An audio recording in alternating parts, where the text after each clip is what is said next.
विजेताओं को मेरा सलाम। मित्रों, नवनिर्माण एकेडमी में आपका स्वागत है। एसएससी के जो पेपर चल रहे हैं उनका हल लेकर आया हूं मैं गणित के प्रश्नों का। मैंने आपको बताया था और वादा किया था कि गणित के प्रश्नों की एक वीडियो मैं लेकर आऊंगा जो 17 तारीख की परीक्षा में एसएससी जीडी में पूछे गए थे, और आज उनके हल लेकर आया हूं मैं। और आज आप देखिए गणित कैसा पूछा जाता है और आपने कैसी पढ़ाई की है। गणित बहुत आसान से थोड़ा सा आसान के आसपास, थोड़ा सा कठिन, थोड़ा सा आसान पूछा गया है गणित। आप देखिएगा सारे प्रश्नों को। अगर आपको कांस्टेबल उत्तर प्रदेश पुलिस की तैयारी करनी है तो आज ही अर्थात 19 तारीख को 11 बजे से 1 बजे तक एक सेपरेट बैच शुरू किया है हमने उत्तर प्रदेश कांस्टेबल के लिए। और जो टीचर है वो अलग अलग है, हर विषय का अलग टीचर हमारे यहाँ पे क्लास लेंगे। तो मेरे दोस्तों, यदि आपको अच्छी तैयारी करनी है तो नवनिर्माण एकेडमी में जरूर आएं। हमारा चैनल है नवनिर्माण एकेडमी खुर्जा नाम से, उसे ज्वाइन जरूर करें। अगर आपके जानकार हैं तो उन तक हमारी मेहनत को जरूर पहुंचाएं यदि आपको पसंद है तो। चलिए मैं पहला क्वेश्चन कराता हूं और बोर्ड पर लिखा है सबसे पहला क्वेश्चन। देखिए, एक बेलन का वक्र पृष्ठ 1144 मीटर स्क्वायर है एवं उसकी ऊंचाई 14 मीटर है, तो उस बेलन का आयतन क्या होगा। एक बात का याद रखना, बेलन का जो वक्र पृष्ठ होता है वो होता है 2πr(h). तो 2πr(h) की वैल्यू इन्होंने दी है 1144। तो देखिए इसकी वैल्यू घर रख देते हैं 22/7। r का पता नहीं है, h इन्होंने 14 दिया है, बराबर 1144। आप इसे काट लेंगे आसानी से। देखिए आसानी से तो कट जाएगा, 7 से तो ये 2 बार कट गया है। गौर से देख लीजिए, यहाँ पे आ रहा है 44 का मतलब 2 दूनी 4 से ये कट जाएगा आसानी से। 4 से 2 बार, 4 दूनी 8, 34, 4 8 32, 24 और 4 6 24। जरा देख लीजिए, अब ये 11 से काट लीजिए इसे, 11 दूनी 22, ये 22 से ही काट लीजिए। 22 से एक बार कट जाएगा, 22 से एक बार कट जाएगा और 22 से 3 बार कट जाएगा। ये 13 आ गई, r बराबर 13 आ गई। आप 13 ज्ञात कर लेंगे, बहुत आसान प्रश्न है। r बराबर 13 ज्ञात हो गया है। इसका आयतन ज्ञात करना है, तो इसका आयतन होगा πr²h। याद रखना है आपको, 22/7, r का मतलब 13 गुणा 13, h इसमें 14 दिया ही है, तो आप इसे काट लीजिए, 7 दूनी 14। देख लीजिए, ये हो गया 44 और ये हो गया 169। इसकी आप गुणा कर देना। जब आप इसकी गुणा करेंगे तो आपका उत्तर आ जाएगा 169 और 44, 4 9 36, 3 और 4 6 24 और 3 27, 2 4 1 4 2 6, तो 6 7 और 6, तो 6 हो गया, सॉरी ये 6 हो गया। 6 और 7 13 का 3 वहां से लगा 1 और 7 दूनी 14, 1, तो 74 36 हो गया इसका उत्तर। देख लीजिए 74 36 घन मीटर हो गया है। तो कैसा लगा ये आपको? ये मेंसुरेशन का क्वेश्चन आया है जो मैंने करवाया है आपको। दूसरा भी मेंसुरेशन का ही क्वेश्चन होगा। देख लीजिए, मैं दोबारा से बता देता हूँ। ये तो वक्र पृष्ठ है एक बेलन का, और ये वक्र पृष्ठ ये बेलन का आयतन है। तो ऐसा बेलन और आयतन पर सीधा क्वेश्चन भी आ सकता है। वक्र पृष्ठ का फॉर्मूला याद कर लेना और आयतन का भी फॉर्मूला याद कर लेना। अब हम लाते हैं आपके लिए अगला क्वेश्चन जो कि एसएससी जीडी की परीक्षा में 17 तारीख को पूछा गया था। देखिए दोस्तों, बोर्ड पर आ गया है आपका अगला क्वेश्चन। ये भी मेंसुरेशन से एक कमरे की लंबाई चौड़ाई ऊंचाई दे रखी है। लंबाई है 22, चौड़ाई है 12 और ऊंचाई है 16।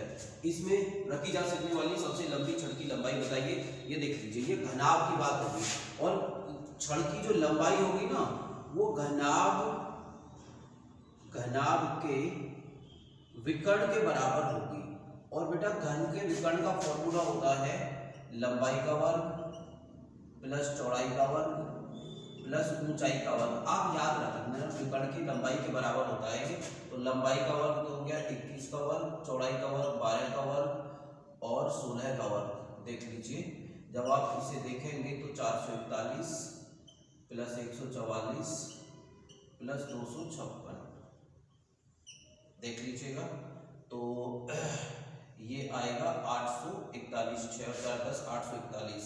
इसका आंसर है 9 मीटर। देख लीजिए ये क्वेश्चन भी हो गया। तो आप इस सवाल को करने के लिए घन के विकर्ण की लंबाई डायरेक्ट पूछी जा सकती है आपके अगले पेपर में। तो घन के विकर्ण की लंबाई, घनाभ के विकर्ण की लंबाई का फॉर्मूला भी याद कर लेना, घनाभ का विकर्ण क्या होता है। तो दूसरा क्वेश्चन भी खत्म हो गया। हम लाते हैं आपके लिए तीसरा क्वेश्चन। देखिए मित्रों, बोर्ड पर लिखा है अगला वाला क्वेश्चन। अगला क्वेश्चन है आयत की जो परिमाप है वो 56 सेंटीमीटर है। तो आयत जो है एक ऐसी आकृति होती है जिसकी आमने सामने की भुजाएं आपस में बराबर होती है। तो यदि ये लंबाई है तो ये भी लंबाई x होगी, यदि ये चौड़ाई है तो ये भी y के बराबर ही होगी। इसकी परिमाप जो होती है वो होती है 2 × लंबाई प्लस चौड़ाई, और जो दिया है 56।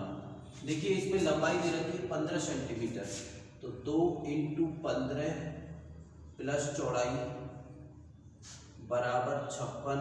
आप इसे काट देंगे तो ये 28 बार कट जाएगा, और तो चौड़ाई आ जाएगी 28 - 15, तो यहाँ पर बचेगा 13।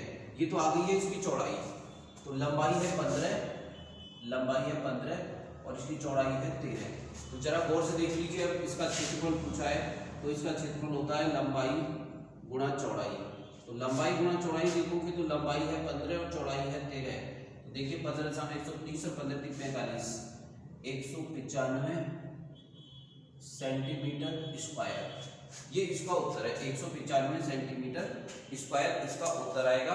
तो उम्मीद है आपको ये सवाल भी समझ में आ गया होगा। हम लेकर आते हैं आपके लिए अब अगला सवाल। तो देखो वो दोस्तों, अगला क्वेश्चन आ गया है बोर्ड पर आपके लिए। ये है आज की क्लास का चौथा क्वेश्चन। बिल्कुल पेपर में आया हुआ क्वेश्चन है। जो लोग पेपर देख आए होंगे वो समझ रहे होंगे। देखिए 37.5% की छूट देने के बाद एक वस्तु पर 37.5% की छूट दी गई।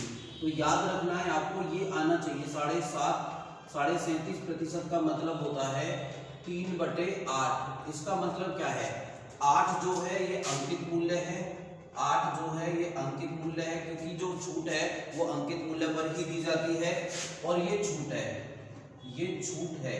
तो याद रखना है यदि अंकित मूल्य 7200 है तो 8 यूनिट का वैल्यू है 7200 रुपए। तो 1 यूनिट जो है, 1 यूनिट का वैल्यू होगा 900 रुपए, जो कि मैंने निकाल लिया है। इसमें पूछा गया है विक्रय मूल्य। तो आप ये देखिए 8 यूनिट तो अंकित मूल्य है और 3 यूनिट की छूट दे दी गई, 3 यूनिट की छूट दे दी गई। तो जो विक्रय मूल्य होगा वो 8 - 3 बराबर 5 यूनिट होएगा। तो हमको 5 यूनिट की ही वैल्यू निकालनी है। तो 5 × 900 बराबर वस्तु का जो विक्रय मूल्य होगा 4500 होगा। मुझे उम्मीद है ये सवाल आपको समझ में आ रहा होगा। फिर भी नहीं समझ में आए तो 2 बार वीडियो को जरा चलाकर देखना, तब आपको पता चलेगा 37.5% की वैल्यू इतनी होती है, ये अंकित मूल्य है, ये छूट है। तो यहाँ पे दिया है जो 8 यूनिट है, 8 यूनिट ही 7200 है, क्योंकि उसका जो उसकी छूट पर बेचा गया उसका अंकित मूल्य 7200। तो अंकित मूल्य जब 8 है, 7200 1 यूनिट 9 हो गया। जब 8 में से 3 घटा दिया तो विक्रय मूल्य आ गया 5 यूनिट। 5 यूनिट का मूल्य 4500 होगा। चलो लेकर आते हैं अगला क्वेश्चन। बताओ कैसे लग रहे हैं। अगर क्वेश्चन धांसू लग रहे हैं तो हमारी वीडियो को सब्सक्राइब एवं शेयर कर देना। देखिए दोस्तों, बोर्ड पर आ गया है अगला क्वेश्चन जो कि पेपर में पूछा गया था। एक वस्तु का जो विक्रय मूल्य है, देखिए गौर से, एक वस्तु का जो विक्रय मूल्य है ये क्रय मूल्य का 23/20 गुना है। क्रय मूल्य का 23/20 गुना है, अर्थात SP बराबर 23/20 CP। देख लीजिए क्रय मूल्य का 23/20 है, तो लाभ हानि बताइए। तो SP/CP यदि निकालें तो ये होगा 23/20। तो यहाँ से मुझको पता चला किसी वस्तु को 20 में खरीदा गया और उसी वस्तु को 23 में बेच दिया गया। तो बताइए लाभ कितना हो रहा है। तो यहाँ पे लाभ हो रहा है 3 यूनिट का। 20 पर लाभ हो रहा है 3 का, 3/20 गुणा 100। तो 100 से ये 5 बार जाएगा और 5 दिया 15% का लाभ होगा। 15% का लाभ होगा। ऐसे सवाल हमने क्लास में खूब सारे कराए हैं। तो यदि आपको ये सवाल पसंद आया है तो वीडियो को लाइक कर दीजिए। कम से कम उतने लाइक होने चाहिए जितने व्यूअर होते हैं। देखिए ये क्वेश्चन लिखा हुआ है जो कि पेपर में आया था। बिल्कुल पेपर का आया हुआ क्वेश्चन है, जरा गौर से देख लीजिए। ये सवाल दिया गया है 6 की घात 23 प्लस 6 की घात 22 प्लस 6 की घात 21 किससे कटेगा, किससे विभाजित होगा। ऐसे सवालों में जो सबसे छोटी घात होती है उस छोटी घात को कॉमन ले लिया जाता है। तो आप जरा छोटी घात को कॉमन ले लीजिए। 6 की घात 21 को कॉमन ले लिया तो यहाँ पे बचा 6 की घात 2 और यहाँ पे बचा 6 की घात 1 और यहाँ पे बचा 1 क्योंकि इसको पूरी को कॉमन ले लिया गया है। 6 की घात 21 और ये 36 और ये 6 और ये 1, जरा गौर से देख लीजिए। 6 की घात 21 गुणा 43 हो गया है ये। तो इसमें जो भी संख्या आती है वहीं से उसी से विभाजित होता है। ये आपके पेपर में पता चल जाएगा। यहाँ पे 23 आ रहा है, 43 आ रहा है, तो देखो ये संख्या 43 से विभाजित होगी। इसको करके देख लेना। RS अग्रवाल में इस तरह का एक क्वेश्चन और है, आप अपनी किताब उठाकर एक एक क्वेश्चन ऐसा कर लेना, पास हो जाओगे निश्चित तौर पर। देख लो दोस्तों, बोर्ड पर लिखा हुआ है अगला सवाल जो कि पेपर में आया था। ये दिया है 5 की घात 72, 5 की घात 72/6 में शेषफल क्या होगा। कौन सी संख्या शेषफल आएगी, इसमें जरा गौर से देख लीजिए। देखो ऐसे सवालों में मैंने पहले भी ऐसे बहुत सारे सवाल कराए थे। 72 तो इस 6 का भाग 5 में दे दिया जाएगा। जब 6 का भाग 5 में दोगे तो ऊपर बचेगा -1 की घात 72। देख लीजिए 6 नीचे से गायब हो जाएगा। तो जब -1 की घात 72 आप करेंगे तो 72 का मतलब समघात होगी। तो जो समघात होती है वह माइनस को प्लस बना देती है, इसलिए उत्तर आएगा 1। तो ये क्वेश्चन भी हो गया, आंसर डन है। ऐसे ऐसे प्रश्न आते हैं। यदि ऐसे ऐसे प्रश्नों पर कमांड करनी है आपको तो नवनिर्माण एकेडमी चैनल को ज्वाइन करिए और निर्माण एकेडमी को ज्वाइन करिए उत्तर प्रदेश पुलिस की तैयारी के लिए।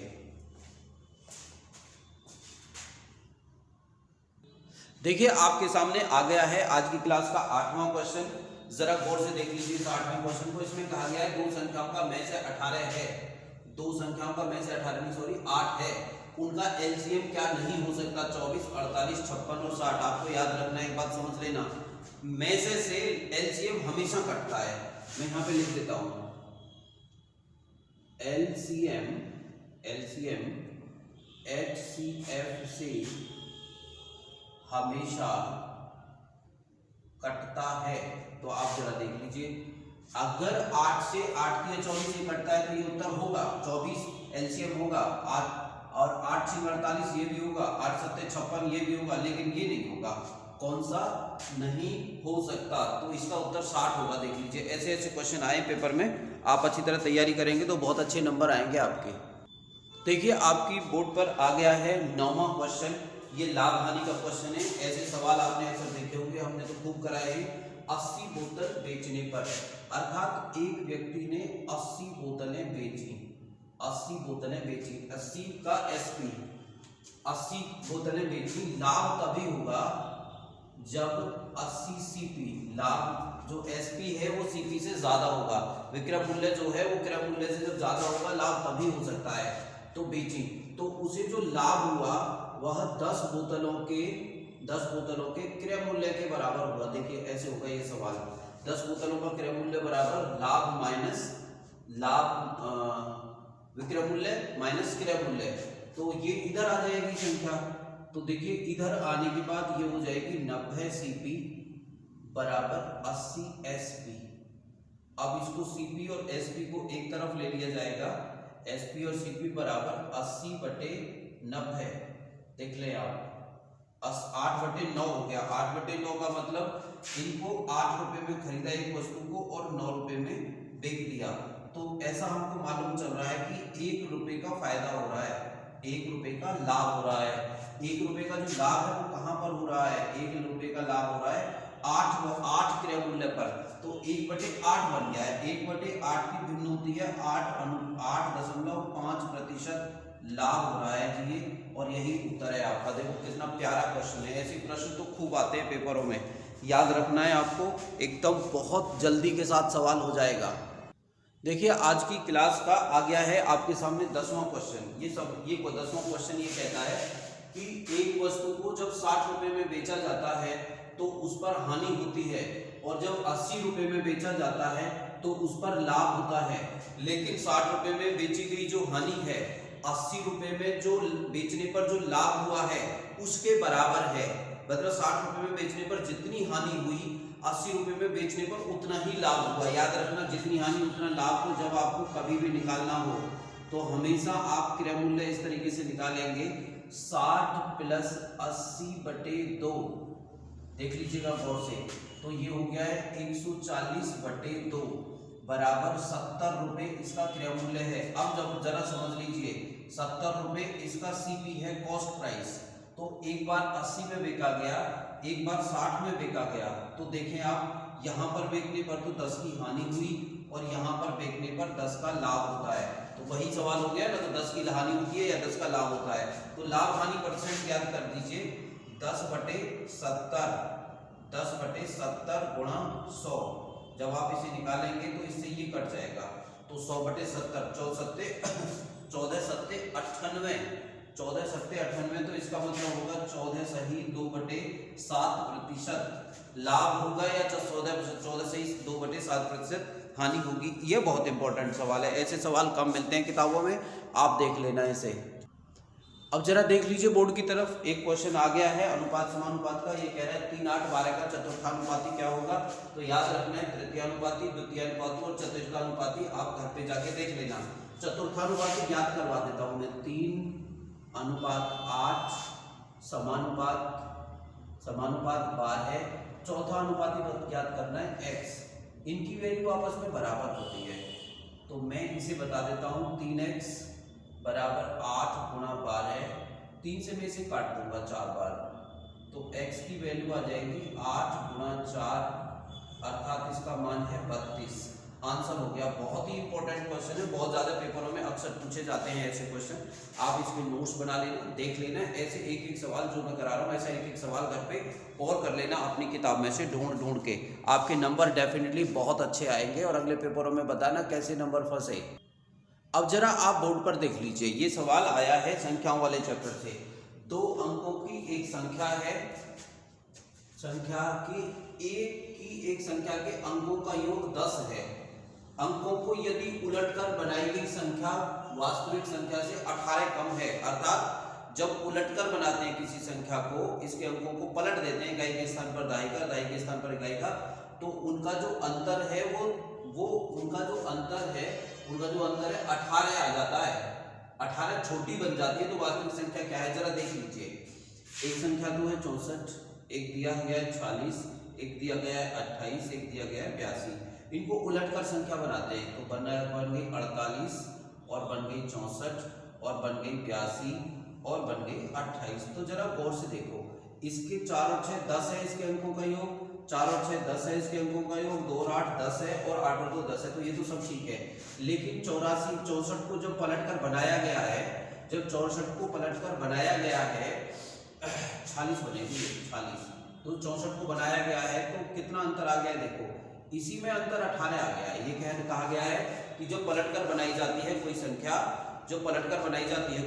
तो उसके अंकों का जो संख्या है वो 18 छोटी हो जाती है, तो इससे बनाई गई है 46, तो ये 18 छोटी है, हमारा उत्तर यही होगा 64। सवाल डन। देखो कितने प्यारे प्यारे क्वेश्चन आते हैं। हो सकता है मैं करा रहा हूँ जब आपको प्यारे लग रहे हों, लेकिन आप अभ्यास करेंगे तो आप बिल्कुल प्यार के साथ करके आएंगे इन्हें। जरा देख लिया बोर्ड की तरफ, बोर्ड देख लीजिए आप, यहाँ पर दिया गया 54 गुणा 73 बटे 8, तो 54 गुणा 73 बटे 8 में शेष क्या होगा देखिए, 8 का भाग दे दीजिए इसमें, 8 8 64, 8 7 56 और 8 6 48। जब 8 का भाग इसमें देंगे तो 8 6 48, तो यहाँ पे बचेगा शेष 6, और जब 8 का भाग इसमें देंगे 8 9 72, तो यहाँ पे बचेगा 1।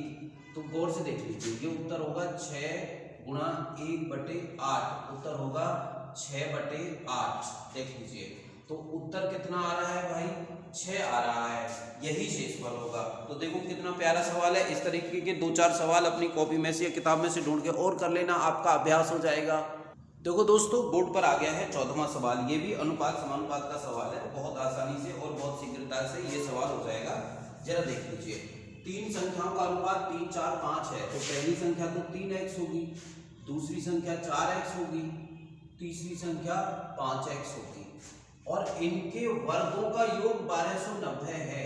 देख लीजिए, इनके वर्गों का योग 1290 नहीं होना चाहिए, इनके वर्गों का योग कितना है, सवाल देख लेता हूं मैं। इनके वर्गों का योग 1250 है, इनके वर्गों का योग 1250 है।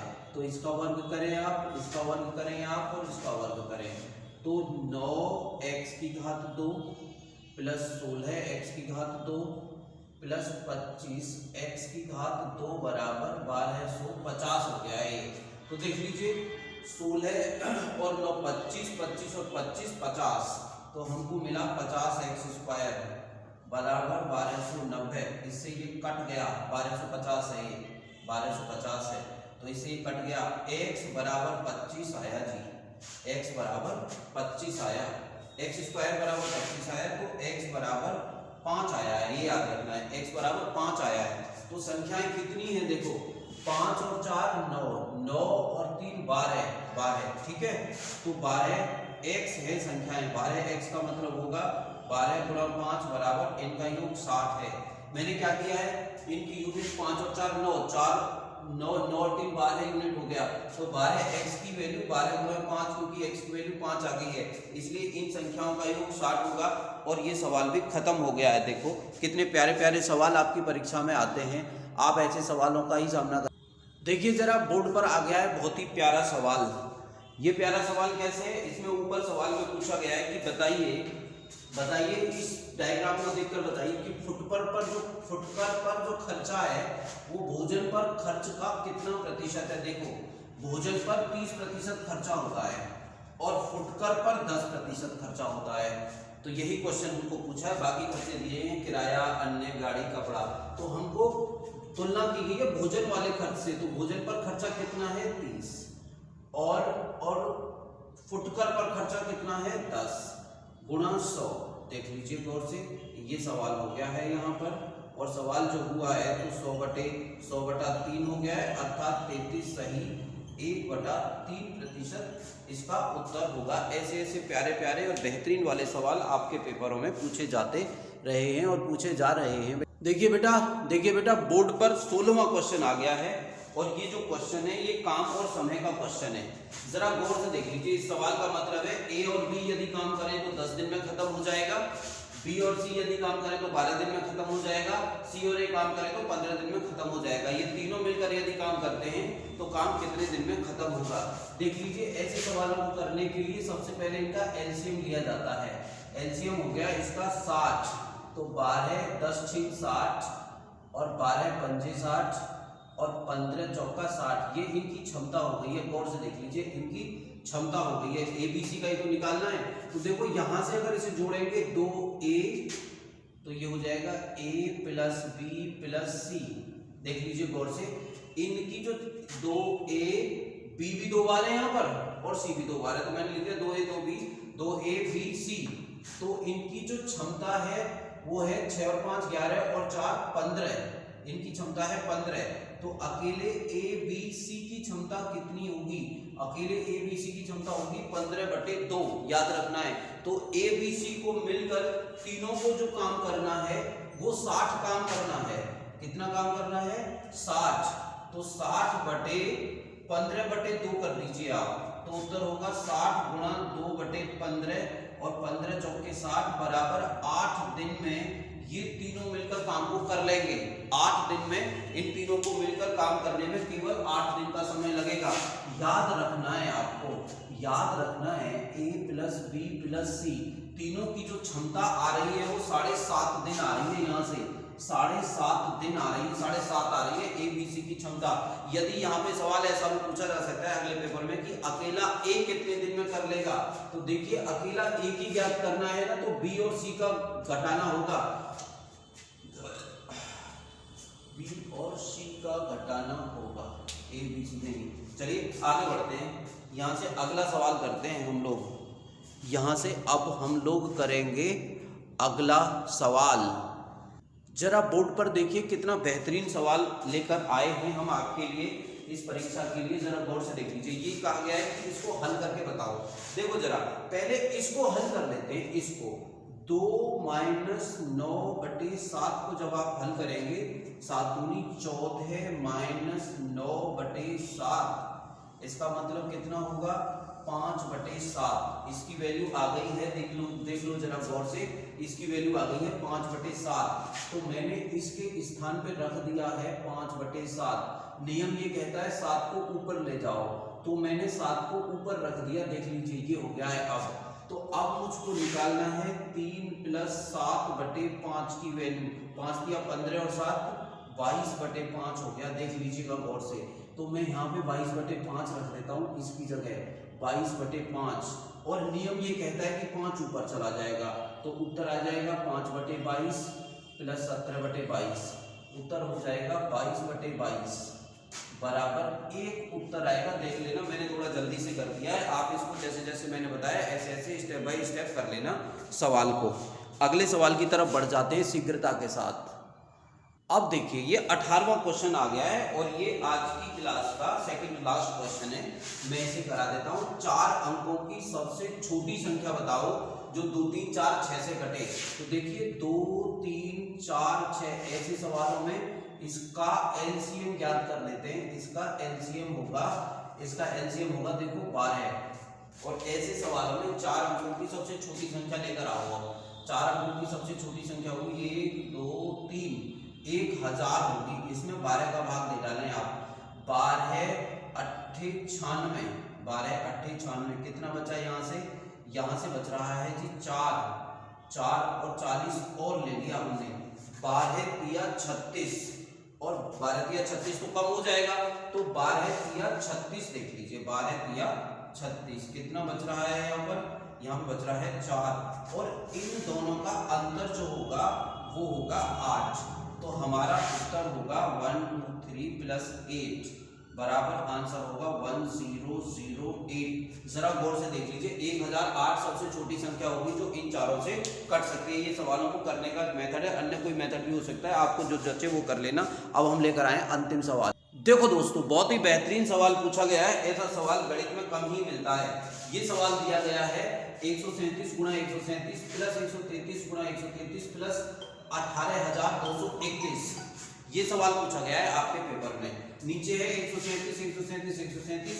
इसका मतलब क्या हुआ? इसका मतलब ये हुआ कि 137 की घात 3 - 133 की घात 3।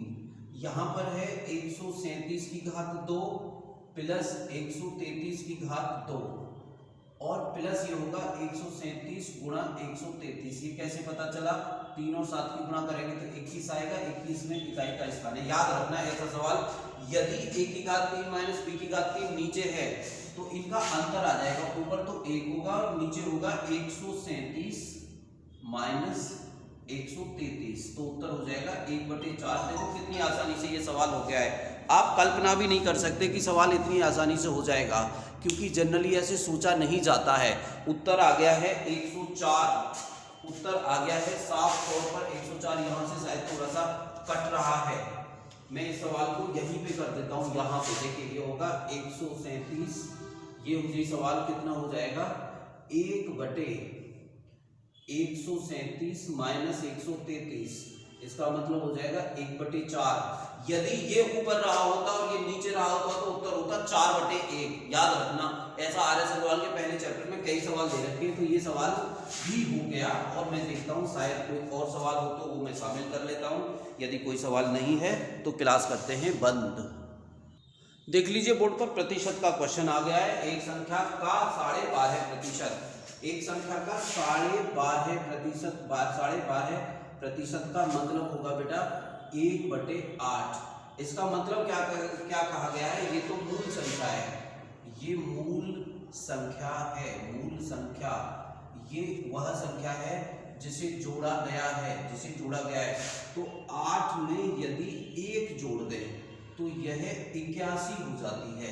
जरा गौर से देख लीजिए, इसमें कहा गया है कि यह संख्या 81 हो जाती है। तो जरा देखना 9 = 81 तो 1 = 9 और मूल संख्या क्या है? 8। तो 8 यूनिट बराबर कितना होगा? 8 = 8 × 9 = 72।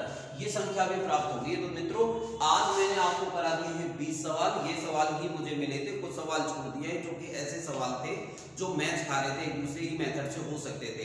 तो ये मैंने एसएससी के पेपर में आए हुए एक दिन के पेपर से कलेक्ट किए हुए क्वेश्चन है सारे के सारे।